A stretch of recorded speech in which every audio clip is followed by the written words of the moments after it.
ఇంకొకరు మాట్లాడతారు అన్న 12:30 అవుతుంది బాగుంటుంది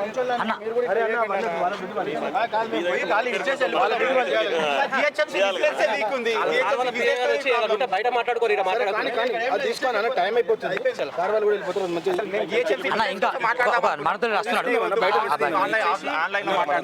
ఇంకా ఉందని ఇంకా మనతో వెళ్ళి టీం రిపోర్ట్ వస్తున్నాడు అందరు ఇంట్రో చేస్తాడు అయిపోతుంది డిపార్ట్మెంట్ కూడా ఇచ్చేసి ఫోటో తీసుకున్నారు ఫస్ట్ ఫోటో తీసుకుందాం ఇచ్చేసి ఇచ్చినట్టు ఫోటో తీసుకురా లేనా కంప్లైంట్ లెటర్ ఉంటే సిగ్నేచర్ పెట్టండి సిగ్నేచర్ పెట్టండి సిగ్నేచర్ పెట్టి ఒకటి జిరాక్స్ తీసుకొని ఇచ్చేద్దాం ఇచ్చేసాం అయిపోయింది జిరాక్స్ తీసుకోవాలి ఒకటి జిరాక్స్ తీసుకోవాలి ఇప్పుడు జిరాక్స్ తెలియదా కాపీ సిగ్నేచర్ పెట్టాక తీసుకోవాలి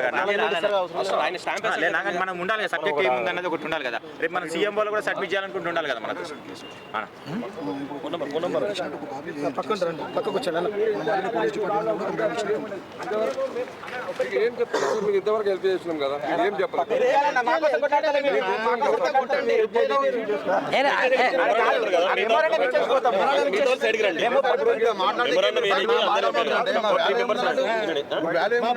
మాట్లాడుతున్నాడు బయటకు వెళ్ళండి అంటే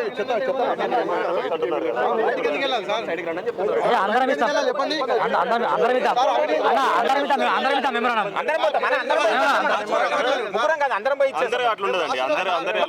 రమ్మని చెప్పండి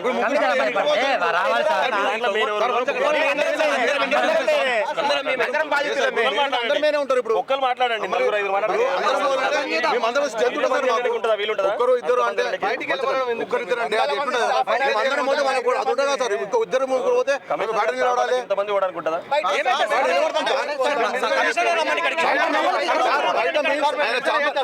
ఆయన చాంబర్ ఎదురుగా సార్ మాట్లాడండి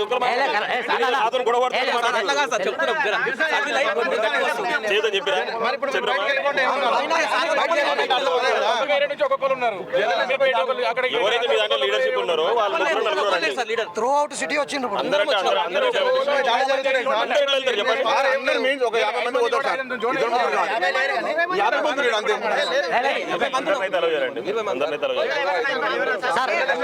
బయట కూర్చుంటాం సార్ కలిసి వెళ్ళిపోతాం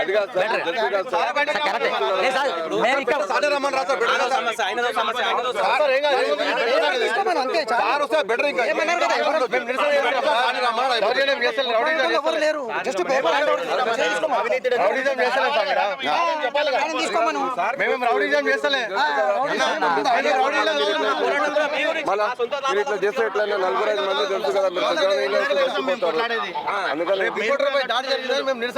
తెలుసు సార్ అందరూ ఇప్పుడు మనకు డిపార్ట్మెంట్ సహకరిస్తుంది వాస్తవానికి ఫాలో గైడ్ లైన్స్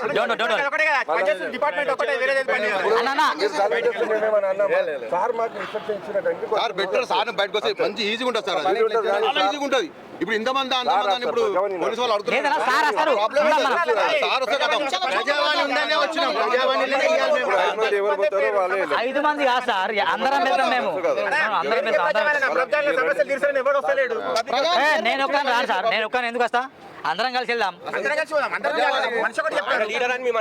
ఎవరు లీడర్ కాదు నిన్న వీడియో కూడా పెట్టిన ఎవరు లీడర్ ఎవరికి వాళ్ళు బాస్ ఇక్కడ ఆల్ఆర్ బాస్ ఇక్కడ ఎవరికి బాస్ అట్లేదు ఇంతమందిని అలో చేస్తలేరు ఎందుకు చేస్తలేరు అక్రమ కట్టడం కట్టిందనే కదా ఇంత పైన పెట్రోల్ పోసుకున్నాడు మీద అందుకే కదా ఇక అంత స్ట్రిక్ట్ చేస్తారు ఇప్పుడు మేము ఆరోపించిన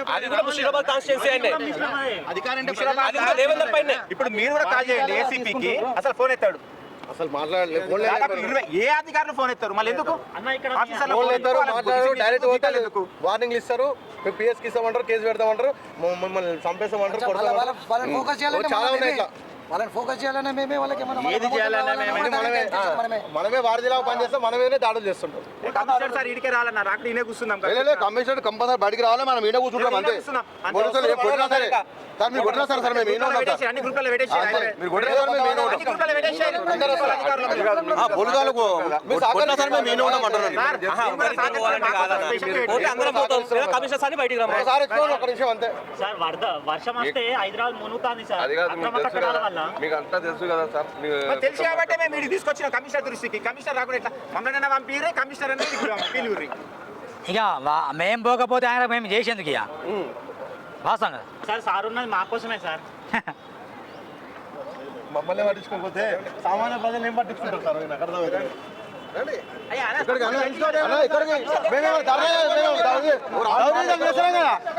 పోలీసు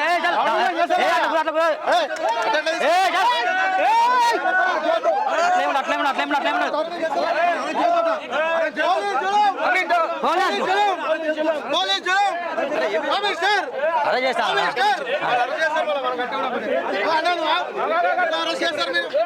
దౌర్జన్యం చేస్తున్నావా సార్? మేము దౌర్జన్యం చేస్తున్నావా?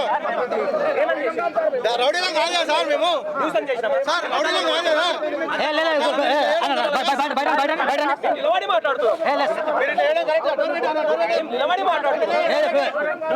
కరెక్ట్ కాదు సార్. మీరు ఇట్లా దౌర్జన్యం కరెక్ట్ కాదు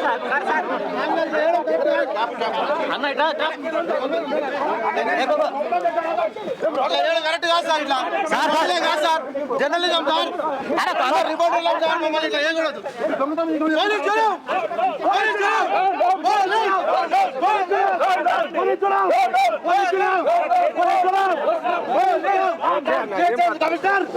బయటికి రావాలి. బయటికి రావాలి. బయటికి రావాలి.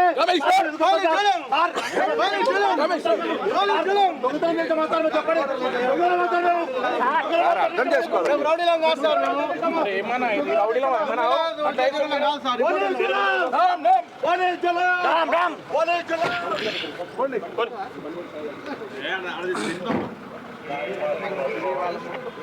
నవీన్ కూర్చో. నవీన్ కూర్చో.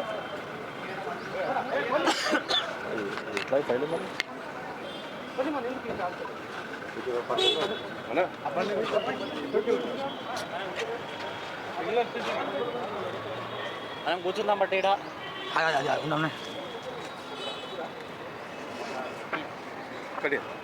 అది బ్యాగ్ పెట్టు. దేవేందర్ దేవేందర్ ఇట్రా.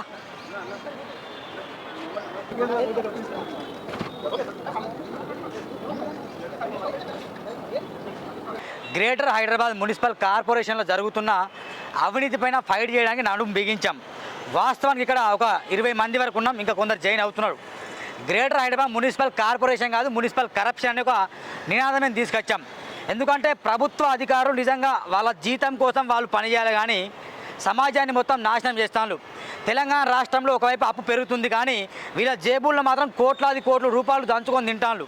ఇది నగ్న సత్యం. అందుకే రాష్ట్రం ఇక్కడ మేము జర్నలిస్టుల నిరసన. మాకు అవకాశం ఇస్తే రాష్ట్ర అప్పులని తీరుస్తామని చెప్తున్నాం. మాకు అవకాశం ఇస్తే కనుక ఖచ్చితంగా రాష్ట్ర అప్పులను తీర్చే బాధ్యత మేము భుజం మీద మోసుకుంటాం. మీకు తెలుసు అనుకుంటా, ఒక్కొక్క కమిషనర్ కావచ్చు, జోనల్ కమిషనర్ కావచ్చు, టౌన్ ప్లానింగ్ సిబ్బంది కావచ్చు, అసిస్టెంట్ సిటీ ప్లానర్లు కావచ్చు, డిప్యూటీ కమిషనర్ కావచ్చు, చైర్మన్లు కావచ్చు, వీళ్ళ దోపిడీ మాత్రం విపరీతంగా పెరిగిపోతుంది. ఎక్కడ చూసినా దోపిడీ. మాలాంటి వ్యక్తులు ప్రశ్నిస్తే మీకు అవసరమా? ఎక్కడ మీది? మీరెందుకు ప్రశ్నిస్తారు? ప్రశ్నిస్తే మీకేమొస్తుందని మమ్మల్ని మళ్ళీ రెచ్చగొడతాను వాళ్ళు. ముఖ్యంగా వీళ్ళ అవినీతిని ఖచ్చితంగా బయట తీయాల్సిన బాధ్యత మా మీద ఉంది మిత్రులారా. ఈసారి ఏసీబీ డౌట్ వస్తేనే ఏసీబీ వెళ్ళి రైడ్ చేస్తాను.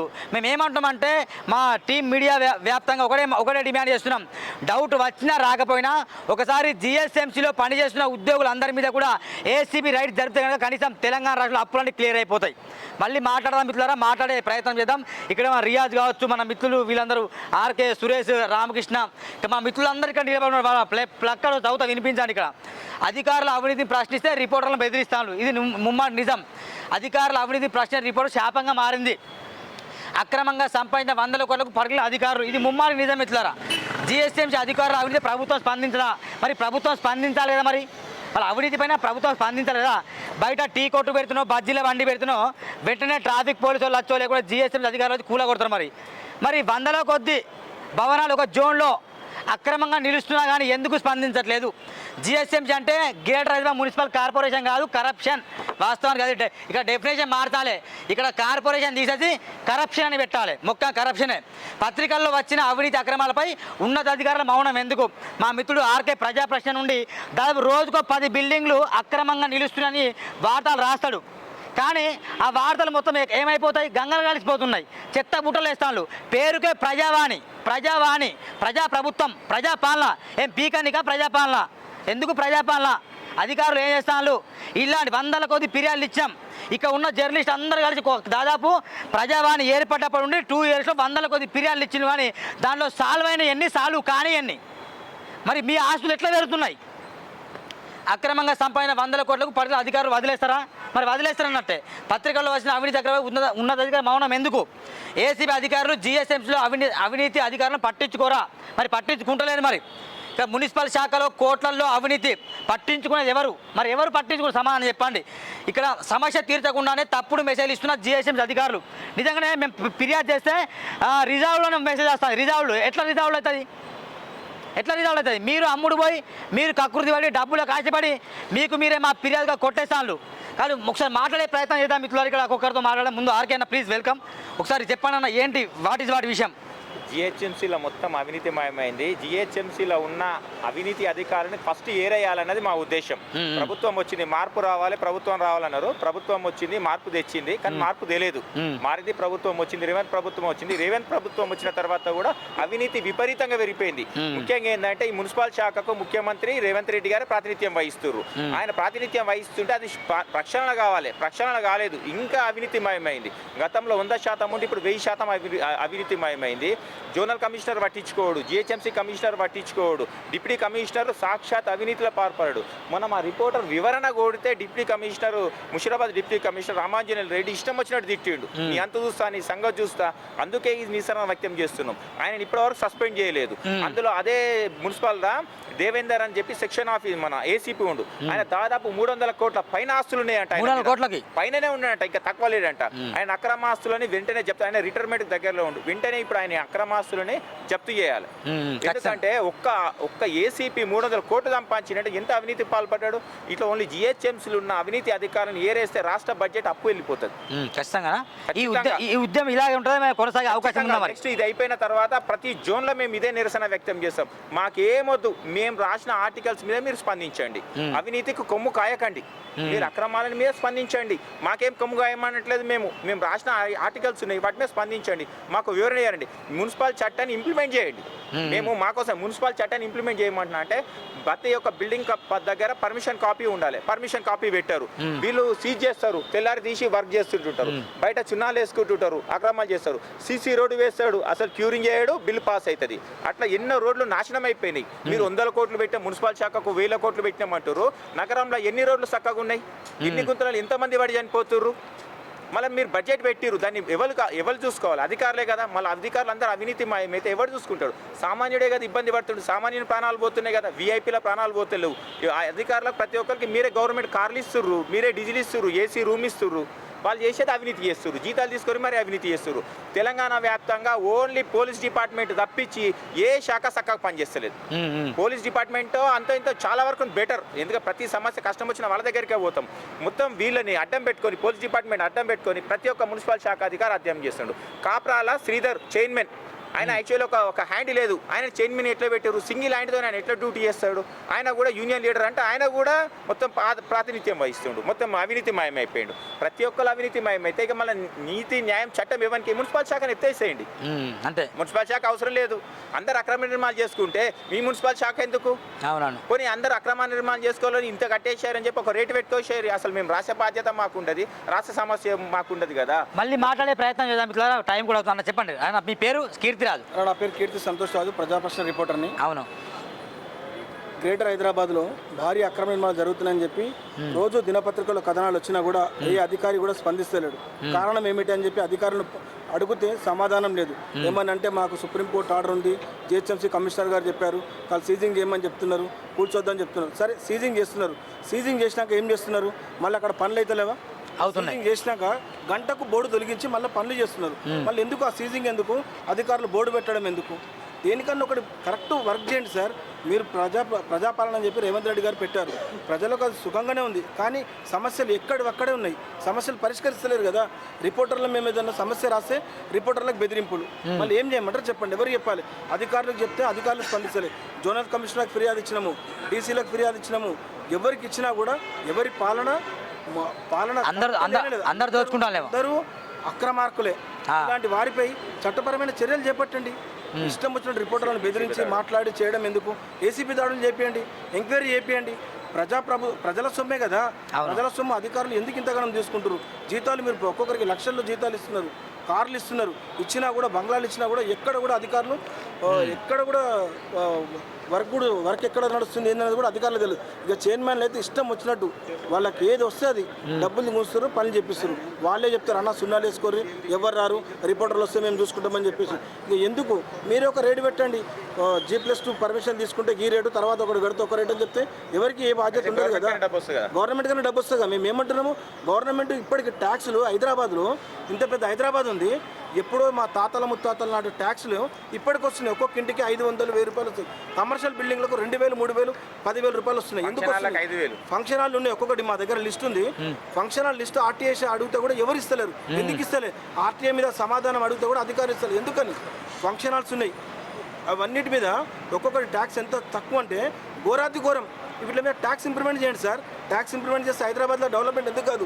అధికారులు ఎవరు ఏసీ రూమ్లోకి వెళ్ళి బయటకు వెళ్ళరు. ఏం చేస్తారు? ఒక్కసారి ప్రశ్నించండి. రేవంత్ రెడ్డి గారు అధికారులను ప్రశ్నించండి. మున్సిపల్ శాఖ మంత్రిగా మీరు ఉన్నారు. మున్సిపల్ శాఖను అధికారులు భ్రష్టు పట్టిస్తారు.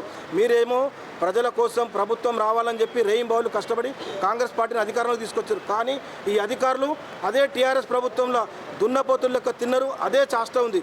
అధికారులపై చర్యలు తీసుకోండి, జిహెచ్ఎంసీని కాపాడండి. నినాదం ఇదే. మళ్ళీ మాట చెప్పండి. हिंदी में हाँ बोलो। देखो अभी जो है करप्शन जीएचएमसी में बहुत हो रहा है। हाँ। अभी कुछ मीडिया में अगर आया तो भी उसको खाली दे के नोटिस दे देते, सील कर देते। हाँ। फिर उसके बाद 3 दिन के बाद क्या है बोर्ड निकाल देते, फिर जाके काम शुरू कर देते। और कुछ ज़्यादा बोले तो हमारे ऊपर क्या बोलते उसको मर्डर कर देते, उठा हाँ। देते, आपको बोले ऐसा अलिगेशन कर रहे। అన్న చెప్పండి.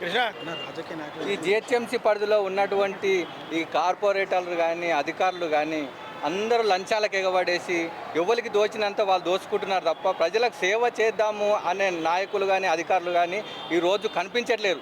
ఎందుకంటే అధికారులు చూస్తే అధికారులు జీతాలు ప్రజల పన్నులచే జీతాలు తీసుకుంటున్న అధికారులు కూడా ఎలాంటి సేవ చేయకుండా వాళ్ళకు ఎలాంటి సక్రమంగా వసతులు ఏర్పాటు చేయకుండా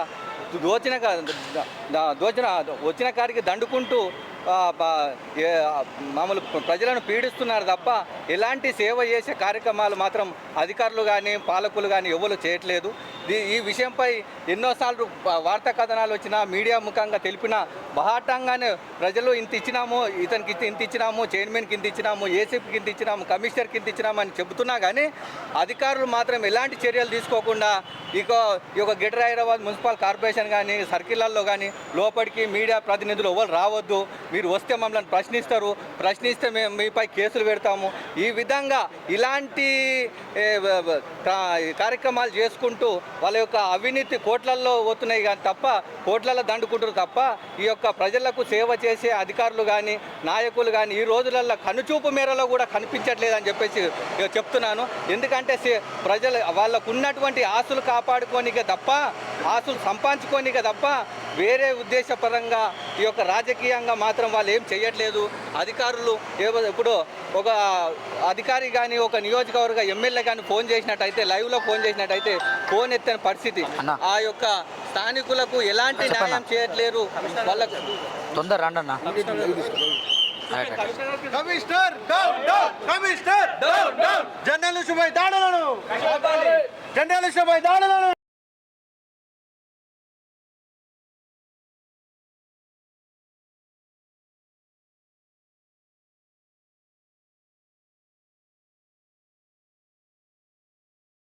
ఈ యొక్క నిరసన అనేది ఏదైతే వ్యక్తం చేస్తున్నామో ఈ యొక్క ఇది ఏదైందంటే అధికారులు మాత్రం ఏమాత్రం చర్యలు తీసుకోవట్లేరు.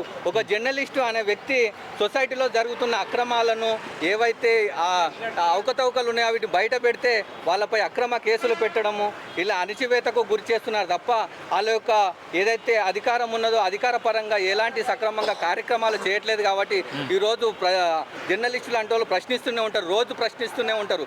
ఒక సుప్రీంకోర్టును కూడా ప్రశ్నించే అధికారము ఒక 4th ఎస్టేట్ అయినటువంటి జర్నలిస్టు వ్యవస్థకు ఉంటుంది. ఈ జర్నలిస్టులు కూడా ప్రశ్నిస్తే ఈ యొక్క వాళ్ళపై కేసులు పెట్టడం కానీ ఇలాంటి దౌర్జన్యాలకు దిగడము, కొట్టడము, తిట్టడము ఇలాంటి పలు చోట్ల చూస్తున్నాం సంఘటనలు. అవన్నీ జరగకుండా ఈ యొక్క పెద్ద ఎత్తున ఈ యొక్క జర్నలిస్టులకు ఒక భద్రత ఏర్పాటు చేయాలి. ఇంకోటి అదేవిధంగా జర్నలిస్టులు తీసినటువంటి ఏవైతే ఈ అక్రమ నిర్మాణాలు కానీ ఏవైతే బయటికి తీస్తున్నారో ఏంటి స్కాములు లాంటి ఏమన్నా బయటికి తీస్తున్నారో వాళ్ళన్నింటినీ ఏసీబీ పరంగా విజిలెన్స్ పరంగా వీటిని పూర్తిగా అధ్యయనం చేసి ఇన్వెస్టిగేషన్లు చేసి తగిన న్యాయం చేయాలి, అధికారులపై చర్యలు తీసుకున్నట్లయితే ఇప్పుడు చూస్తున్నాము రాష్ట్రంలో రోజు ఎక్కడో ఒక చోట ఏసీబీ దాడులు జరుగుతూనే ఉన్నాయి. వాళ్ళ ఇంట్లలో కోట్ల రూపాయలు దొరుకుతూనే ఉన్నాయి. కోట్ల రూపాయలు దొరికినా కానీ అవి తీసుకొని మళ్ళీ కొన్ని రోజుల తర్వాత, ఒక సంవత్సరం 6 నెలల తర్వాత, 2 సంవత్సరాల తర్వాత మళ్ళీ ఉద్యోగం ఎక్కి ఆ 2 కోట్లకు 5 కోట్ల బదులు 10 కోట్లు సంపాదిస్తున్నారు తప్ప ఏమాత్రం కూడా వాళ్ళకి భయం భక్తి అనేది లేదు. ఆ ఉద్యోగం రావడానికి ఎంత వాళ్ళ తల్లిదండ్రులు ఎంత కష్టపడి ఆ ఉద్యోగం తెచ్చుకోవడానికి ఎంత కష్టపడతారో దానికి అదనంగా ఎందుకంటే అక్రమాలకు పాల్పడేసి రోజు ఇప్పుడున్న కొత్తగా ఎక్కినటువంటి రిక్రూట్మెంట్ అయినటువంటి ఉద్యోగులు కూడా పని చేయడం లేదు, ఎవ్వరు కూడా పని చేయడం లేదు. ఒక రోడ్ వేస్తే ఇంజనీర్కి ఇంత, ఒక ఇంజనీర్కు ఏఈకి 2%, ఏఈకి 3%, డిఈకి 2%, ఈఈకి 2%, కమిషనర్కు 1%, జోనల్ కమిషనర్కు 1%, ఆడిట్ సెక్షన్ 1%. ఈ విధంగా కాంట్రాక్టర్లతో దోసుకుంటే నాణ్యత ప్రమాణాలు ఎక్కడ పాటిస్తున్నారు? వేసిన ఒక రోడ్డు, ఒక సీసీ రోడ్ వేస్తే 20 ఏళ్ళు దాని కాల పరిమితి. 20 ఏళ్ళు నడుస్తుందా? ఒక సీసీ రోడ్ వేస్తే 5 నుంచి 10 ఏళ్ళు మళ్ళీ వీకేసి మళ్ళీ కొత్త రోడ్డు. అంటే ఈ రోజు అంచనా వ్యయం 10 లక్షల రూపాయలు అయితే రేపు ఆ అంచనా వ్యయం ఒక 10 ఏళ్ళ తర్వాత 20 లక్షలు 25 లక్షలు అవుతుంది. ఆ 25 లక్షల అంచనా వ్యయం ఎక్కడి నుంచి వస్తుంది? ప్రజల పన్నుల నుంచి వస్తుంది. ఆ ప్రజలు ఇచ్చే పన్నులను వీళ్ళు పందికొక్కుల్లాగా మెక్కుతున్నారు తప్ప ప్రజలకు నాణ్యమైన క్వాలిటీ రోడ్లు కానీ క్వాలిటీ పరంగా ఏ మాత్రం చేయట్లేరు. అధికారులు ఆ విధంగా చేస్తున్నారు తప్ప ఆ కాంట్రాక్టర్ అతను ఏదైనా 2 రూపాయలు మిగిలించుకోవాలనే ఉద్దేశం ఉంటుంది తప్ప అందుకే ఉన్న పైసలు తీసుకొని పెట్టాలనే ఉద్దేశం ఉండదు. అందుకోసమే ఇక్కడ అధికారులు కానీ నాయకులు కానీ కార్పొరేటర్ చూసిన ఇప్పుడు అధికారి ఏం చేయాలి? కార్పొరేటర్కి పైసలు వసూలు చేసేయాలి. కార్పొరేటర్కి ఎందుకు వసూలు చేసేయాలి? ఆయన గెలిచిండు, వీళ్ళు బలి అవుతున్నారు. ఇప్పుడు మనం చూసినాం కాపురా సర్కిల్లో స్వరూప అనేది ఏఈ పైసలు కార్పొరేటర్కి ఇవ్వాలని అడిగినందుకు ఆమె లంచం ఇచ్చి పట్టించినాడు. ఓ కాంట్రాక్టర్ 80,000 రూపాయలు చేతికి ఇచ్చి పట్టించినాడు. అంటే ఇప్పుడు ఎవరు బలైనారు? అధికారులు బలైనారు. అధికారులు సక్రమంగా పని చేస్తే ఆ ఉద్యోగం ఎందుకు పోతుంది? ఎందుకు సస్పెండ్ అవుతారు? ఏసీబోలు ఎందుకు పట్టుకుంటారు? నువ్వు ఉద్యోగం సరిగ్గా చేయట్లేదు. ఒకప్పుడు ఉద్యోగస్తులు నేను ఇది ఉంటే చేస్తాను, లేకుంటే వేరే దగ్గర ట్రాన్స్ఫర్ అయినా పోతాను, కానీ నేను ఇట్లా చెయ్యను అన్న అధికారులు ఉన్నారు చాలామంది. అందులో ఇప్పుడు మాత్రము క్రమక్రమంగా మొత్తం లంచాలకు ఎగబడేసి ఏది చూసిన దోపిడీ వ్యవస్థ. జర్నలిస్టులు అంటే బయటికి తీస్తే వాళ్ళ మీద అక్రమ కేసులు పెట్టడం, దౌర్జన్యంగా దాడులు జరిపించడం.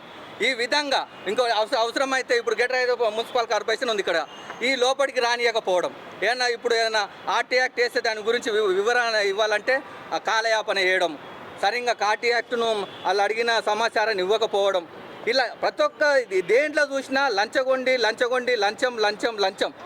దేశంలో లంచగొండి వ్యవస్థ పెరిగిపోతుంది, కానీ లంచం అవినీతి రహిత దేశంగా ఎప్పుడు మారుతుందో అనేది క్వశ్చన్ మార్క్గా మారింది. సుప్రీం ప్రతి దాంట్లో రాజకీయంలో కానీ అధికారంలో కానీ ప్రతి దాంట్లో కూడా లంచగొండి వ్యవస్థ మారినప్పుడే ప్రజలు ఎప్పుడైతే చైతన్య పరులవుతారో ఆ ప్రజలు మారినప్పుడే వీళ్ళు అధికారులందరూ ఇప్పుడు చూస్తున్నాం. శ్రీలంక లాంటి దేశాలలో చూస్తున్నాం అధికారులను వాళ్ళ నాయకులను తరిమి కొట్టే రోజులు వస్తున్నాయి. ఇక్కడ కూడా మన దేశంలో కూడా కొట్టే రోజులు వస్తాయి.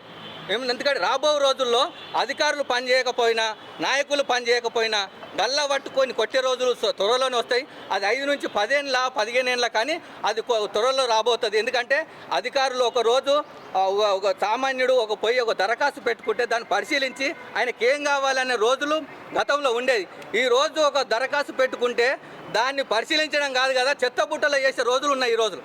అందుకే ఆ వ్యక్తి అనేట వాళ్ళు ఎవరైతే ఉంటారో ఇప్పుడు గతంలో చూసినాం ఒక ఎంఆర్ఓను ఒక వ్యక్తి భూమి సరిగ్గా చేయలేదని చెప్పేసి కాల్చి చంపాడు. అవునండి. అంటే ఇలాంటి సంఘటనలు ఎన్నో జరుగుతున్నాయి. ఇట్లా కాల్చి చంపుతున్నారు. ఎందుకు చంపిండు ఆయన? ఎంతకు బాధకు లోనైతే కాల్చి చంపిండు అంటే ఆయన చావడానికైనా చంపడానికైనా ఎందుకు? ఒక సామాన్యుడు మొన్న ఒక వీడియో చూసినాం, ఒక అమ్మాయి ఒక లేడీ అలా మామే స్థలము అయితే భూమి రిటైర్డ్ అయిపోయిన ఎంఆర్ఓ వేరేటోళ్లకు రిజిస్ట్రేషన్ చేసిండు. అంటే వాళ్ళ పేరు మీద చేసిండు. వాళ్ళ పేరు మీద చేయడం వల్ల ఏమైంది? వాళ్ళ మామయ్య మనస్తాపం చెంది చనిపోతే ఆమె ఏం చేసింది, సోషల్ మీడియా పరంగా ఆమె నిరసన వ్యక్తం చేసింది. అంటే ఈ విధంగా ఉన్నది. అధికారులు కానీ నాయకులు కానీ మారినప్పుడే దేశం కానీ రాష్ట్రం కానీ మారుతుంది. ప్రభుత్వ ధనం వేస్ట్ కాకుండా ఉంటుంది. ఆ ప్రభుత్వం ఏదైతే పన్నులు కడుతున్నారో సక్రమంగా ప్రభుత్వానికి చేరుతుంది. ఏదైతే అక్రమ నిర్మాణాలు ఉన్నాయో అవి కూడా కరెక్ట్గా ఒక 200 గజాల అక్రమ ఒక ఫ్లోర్ వేయడానికి 2 నుంచి 3 లక్షల రూపాయలు గవర్నమెంట్ కట్టాల్సి ఉంటుంది. అధికారికి ₹1,00,000 ఇస్తే 2 ఫ్లోర్ కట్టుకోవచ్చు. ఈ రోజు జరుగుతున్న విషయం. ఎందుకంటే ప్రభుత్వానికి ఇస్తే నాకేమొస్తుంది, అవును, వాళ్ళ జేబులు నిండాలి, మా జేబులు నిండాలి, మేమేం సంపాదించాలి, మా పిల్లలు బాగుండాలి, మా పిల్లలు బయట దేశంలో ఉండాలి, అక్కడ ఉండాలి, ఇక్కడ ఉండాలి, బాగా భవన అంతస్తులు. ఇంకా తీసుకుపోయేది ఏదైతే చనిపోయిన తర్వాత తీసుకుపోయేది లేదు కాబట్టి తీసుకుపోవట్లేదు. అది చనిపోయిన తర్వాత తీసుకుపోయే రోజులు ఉంటే కూడా తీసుకుపోతారు.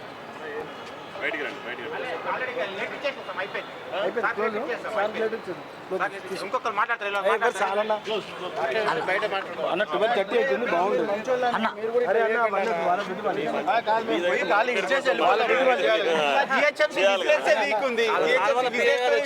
బయట మాట్లాడుకోరు, తీసుకోని అన్న, టైం అయిపోతుంది, సార్ వాళ్ళు కూడా వెళ్ళిపోతారు. అన్న ఇంకా మనతో వస్తున్నాడు, ఇంకా ఉందని ఇంకా మనతో వీళ్ళు టీం రిపోర్టర్ వస్తున్నాడు, ఆయన అందరు ఇంట్రో చేస్తాడు, అయిపోతుంది. ఫస్ట్ ఫోటో తీసుకుందాం ఇచ్చేసి. ఓకే, ఇచ్చినట్టు ఫోటో తీసుకురా. కంప్లైంట్ లెటర్ ఉంటే సిగ్నేచర్ పెట్టండి, పెట్టండి సిగ్నేచర్ పెట్టండి, కూడా సిగ్నేచర్ పెట్టి ఒకటి జిరాక్స్ తీసుకొని ఇచ్చేద్దాం. ఇచ్చేసేస్తాం, అయిపోయింది.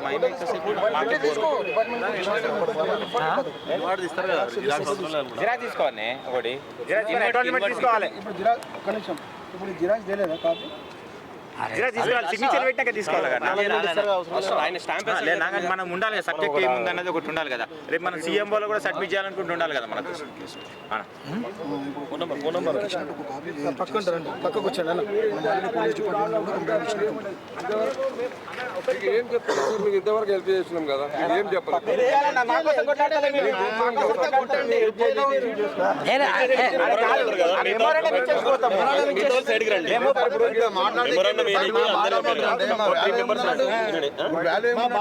మాట్లాడుతున్నాడు, బయటకు వెళ్ళండి అంటే అందరం ఇస్తాం, అందరం ఇద్దాం, అందరం ఇద్దాం మెమోరాండం. ముగ్గురం కాదు, అందరం పోయి కమిషనర్ ఇడికి రమ్మని చెప్పండి. రావాలి సార్, అందరం బాధితులమే, అందరమేనే ఉంటారు. ఇప్పుడు ఒక్కరు మాట్లాడండి, నలుగురు ఐదుగురు మాట్లాడండి. ఒక్కరు ఇద్దరు అంటే ఒక్కరు ఇద్దరు అంటే అది అందరం పోతే మనకు అది ఉంటుందా సార్? ఇంకో ఇద్దరు ముగ్గురు పోతే బయట నిలబడాలి, ఇంతమంది ఓడడానికి ఉంటుందా?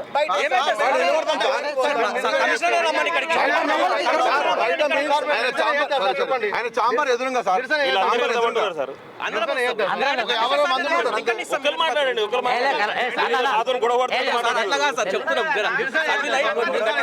చేయదని చెప్పిరా?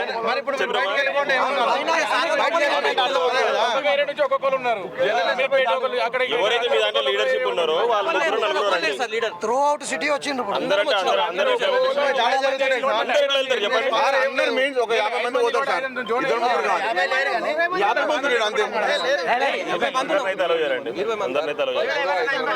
సార్ మెల్లగా బయట కూర్చుంటాం, సార్ సార్ కలిసి వెళ్ళిపోతాం.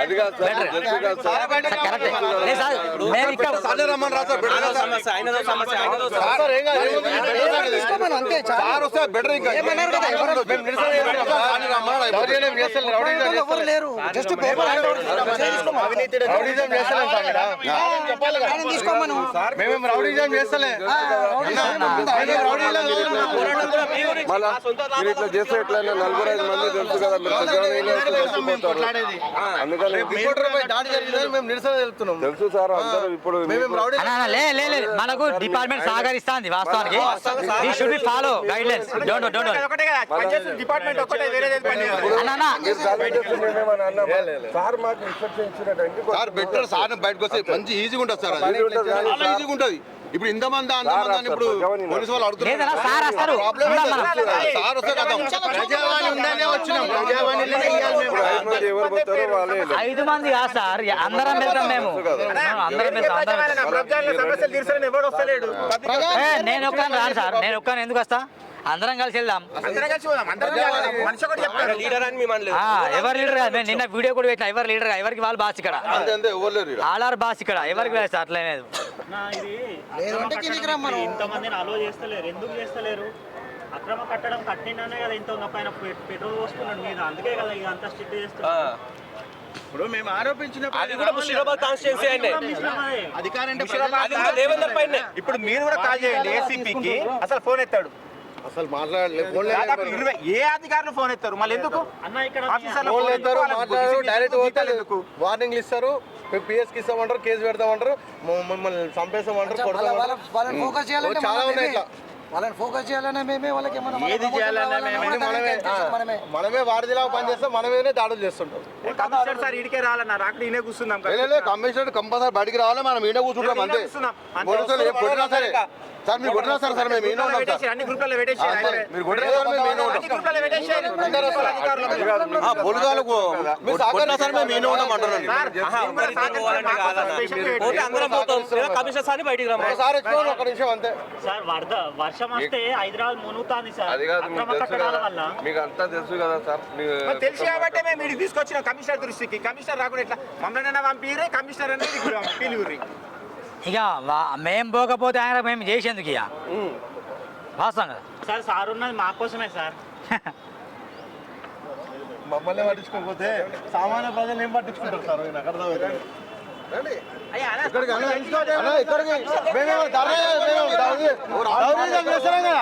ఏ పోలీసు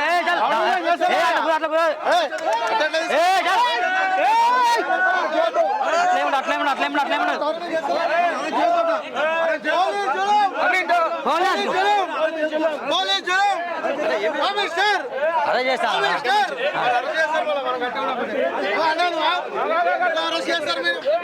దౌర్జన్యం చేస్తున్నావా సార్? మేము దౌర్జన్యం చేస్తున్నావా? రౌడీలో కాదు కదా సార్ మేము. సార్ రౌడీలో కాదు కదా. నిలబడి మాట్లాడుతూ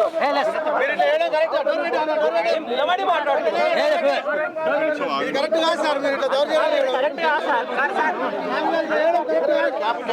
అన్న ఇట్లా కరెక్ట్ కాదు సార్. ఇట్లా సార్ కాదు sir, journalism sir, reporter sir, మమ్మల్ని ఇట్లా చేయకూడదు.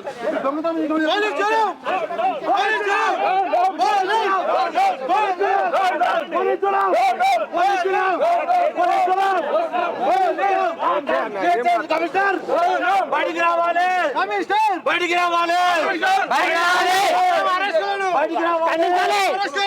బయటికి రావాలి.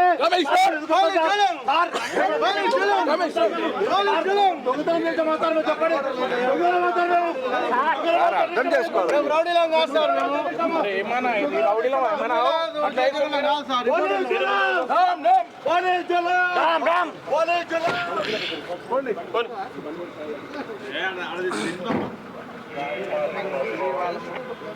నవీన్ కూర్చో.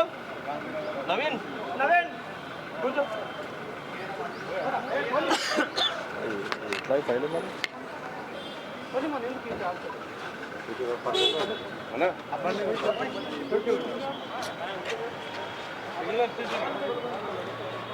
మనం కూర్చుందాం బట్ ఇక్కడ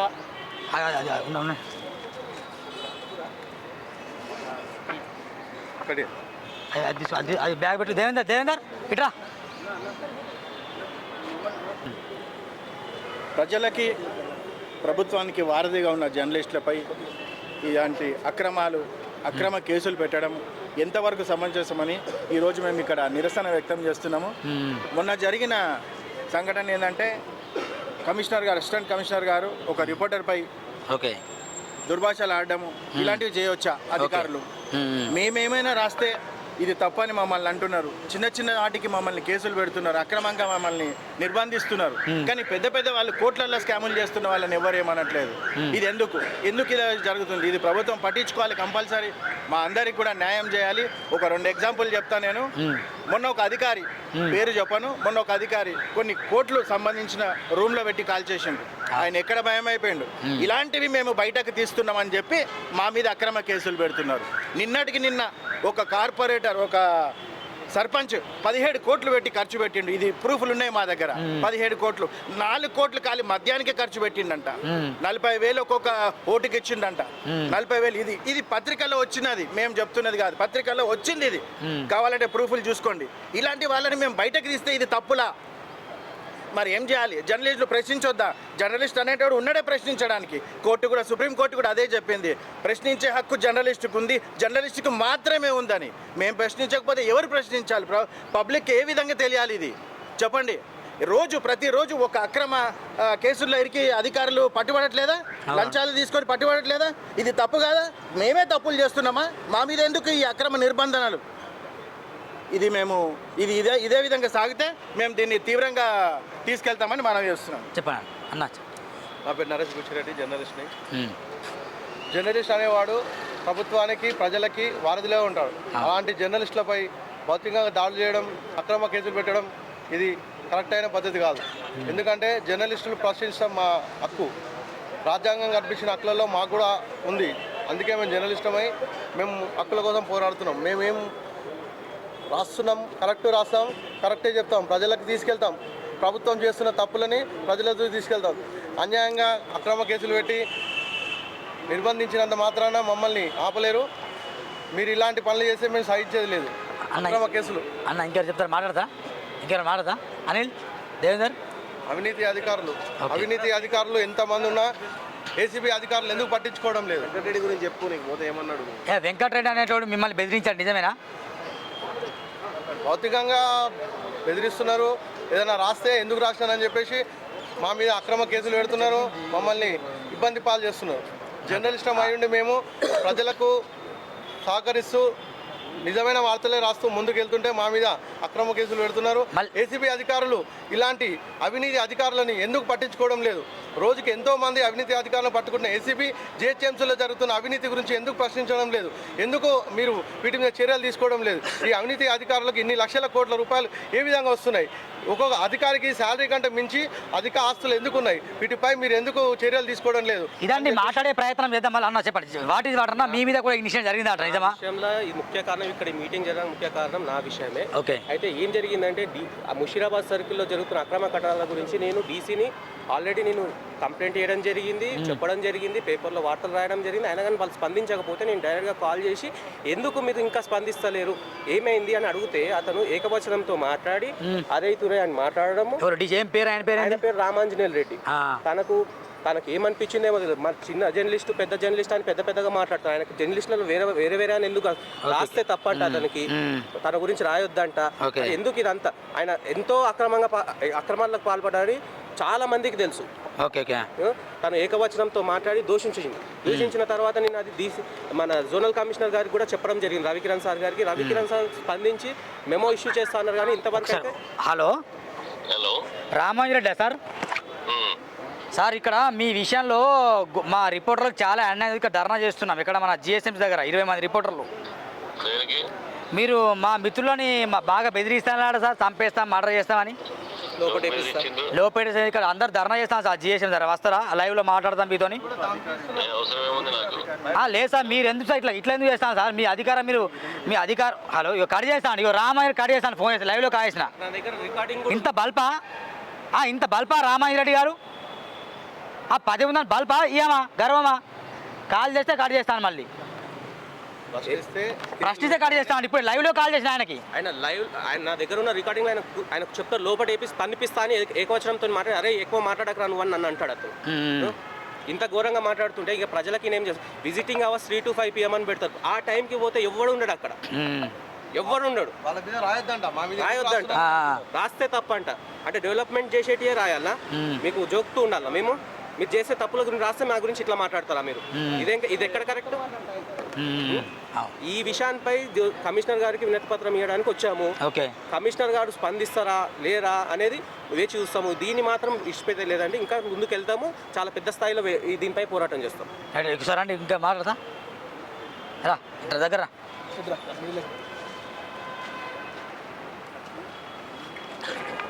గ్రేటర్ హైదరాబాద్ మున్సిపల్ కార్పొరేషన్ కాదు, ఇది కరప్షన్.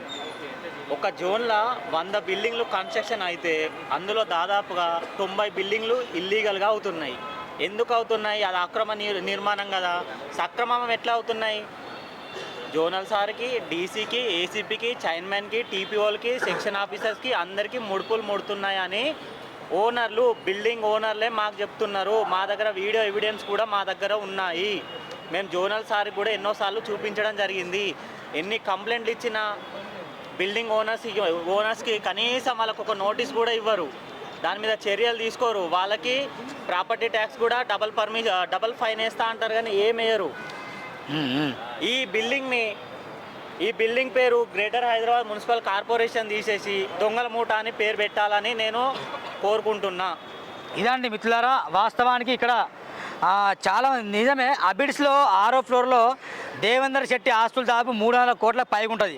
ఈ దేవేందర్ శెట్టి కావచ్చు, మారుతి దివాకర్ రావు కావచ్చు, ఇంకా రామాంజు రెడ్డి కావచ్చు, ఇక్కడ వీళ్ళు మాత్రం అత్యంత అవినీతి పరులుగా చెలమనైపోతారు. సెక్షన్ ఆఫీసర్ కిష్టయ్య కావచ్చు, ఈ చైర్మన్లు కావచ్చు, ఏ బిల్డింగ్ దగ్గర వెళ్ళినా వీళ్ళ వసూళ్ళ చిట్ట మొత్తం చెప్తారు. మీరెందుకు వస్తాను? ఆల్రెడీ వాళ్ళ డబ్బులు ఇచ్చినాం కదా, ఆల్రెడీ 2 ఫ్లోర్లు 5 ఫ్లోర్ కట్టినాక వాళ్ళు డబ్బులు తీసుకున్నాం కదా, 5 లక్షలు ఇచ్చినాక 10 లక్షలు ఇచ్చినాక వాళ్ళు అంటారు. అది మేము అంటున్నారు, కార్పొరేటర్లకు ఇచ్చినాం కదా.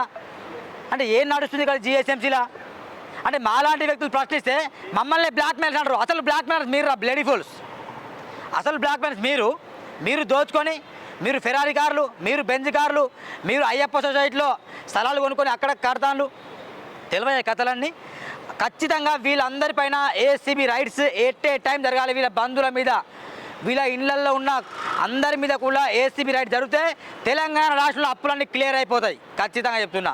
మేము రేవంత్ రెడ్డికి మాటిస్తున్నాం, వీళ్ళ మీద రైడ్ జరిపించండి, తెలంగాణ రాష్ట్రంలో అప్పులన్నీ క్లియర్ అయిపోతాయి. వీళ్ళ ఆస్తులు మామూలుగా లేవు.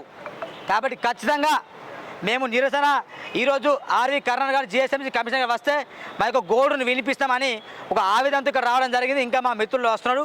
చూడండి, సురాన్ టీవీ తప్పకుండా సబ్స్క్రైబ్ చేయండి. ఇంకా మాట్లాడండి. ఇంకేమైనా మాట్లాడదా?